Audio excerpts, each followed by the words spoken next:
أعوذ بالله من الشيطان الرجيم.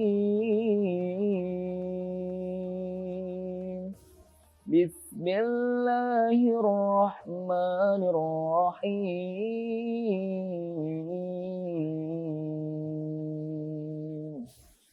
يا أيها الذين آمنوا لا تخونوا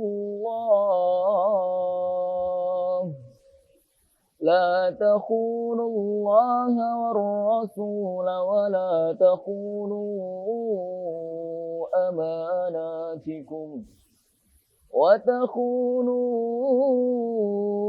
أماناتكم وأنتم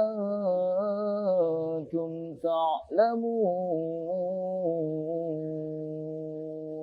صدق الله العظيم. Bismillahirrahmanirrahim. Assalamualaikum warahmatullahi wabarakatuh. Alhamdulillahilladzi arsala rasulahu bil huda wa dinil haqq liyudhhirahu 'alad dini kullih wa kafa billahi shahida. Asyhadu an la ilaha illallah wahdahu la syarika lah wa asyhadu anna Muhammadan 'abduhu wa rasuluhu la nabiyya ba'dahu. Allahumma salli ala Muhammad wa ala alihi wa sahbihi ajma'in, amma ba'd. Sobat Muhamka yang insyaallah dirahmati Allah, puji syukur hadirat Allah Subhanahu wa taala yang telah memberikan kita nikmat hidayah serta inayahnya kepada kita semua sehingga kita bisa berpuasa di bulan yang penuh barokah ini. Tak lupa salawat serta salam marilah kita curahkan kepada junjungan kita Nabiullah, Nabi Agung, Nabi Muhammad Sallallahu Alaihi Wasallam yang telah membawa kita dari zaman jahiliyah hingga zaman Islam. Sobat Muhamka yang berbahagia, amanah adalah sebuah kewajiban yang harus ditunaikan oleh manusia, dari yang terkecil hingga terbesar. Amanah yang terkecil seperti ketika kita diamanahkan suatu barang, kita harus menjaganya. Dan amanah juga menjadikan kita lebih bertanggung jawab atas apa yang telah dipercayakan kepada kita. Amanah juga diwajibkan oleh Allah Subhanahu wa taala dalam firman Allah surat Al-Anfal ayat 27. A'udzu billahi minasyaitonir rajim. Ya ayyuhalladzina amanu la takhunullaha war rasula wa takhunu amanatikum wa antum ta'lamun. Artinya, ya ayyuhalladzina amanu, wahai orang-orang yang beriman, la takhunullaha war rasula, janganlah ada di antara kamu yang mengkhianati Allah dan Rasul. Wa takhunu amanatikum wa antum ta'lamun, dan janganlah kamu berkhianat atas apa yang telah dipercayakan kepadamu dan sedangkan engkau mengetahui. Quran surat Al-Anfal ayat 23. Sobat Muhamka yang insyaallah dirahmati Allah, merujuk pada ayat di atas tentang eksistensi kewajiban seseorang untuk bertanggung jawab atas apa yang diamanahkan itu sangatlah tinggi. Dan apabila kita tidak mengerjakan suatu amanah, maka tentu saja itu adalah suatu hal yang sangat fatal. Dan Rasulullah Sallallahu Alaihi Wasallam bersabda, "Qala Rasulullah Sallallahu Alaihi Wasallam, ayatul munafiqina salat, idza hadatsa kadzaba, wa idza wa'ada ahlafa, wa idza tumina khana." Yang artinya Rasulullah Sallallahu Alaihi Wasallam bersabda, ayatul munafiqina salat.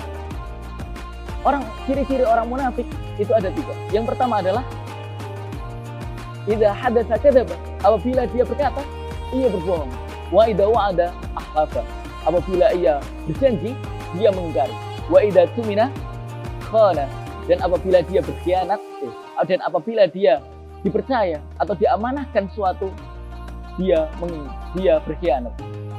Nah, Sungguh mengenaskan apabila kita diberi amanah, akan tetapi kita malah berkhianat dan akan masuk menjadi golongan orang-orang munafik.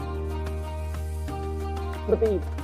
Jadi sobat Muhamka yang insya Allah dirahmati Allah, sampai Allah Subhanahu wa taala mengazab orang-orang munafik. Nauzubillahi min dzalik. Sobat Muhamka yang insya Allah dirahmati Allah, dari Abu Humaid As-Sa'id berkata bahwasanya Rasulullah Shallallahu Alaihi Wasallam bersabda, demi Allah, kalau seseorang di antara kamu mengambil barang sesuatu dari harta yang bukan haknya, maka dia akan datang di hari kiamat dan meminta apa yang telah dikhianati. Hadis riwayat Bukhari.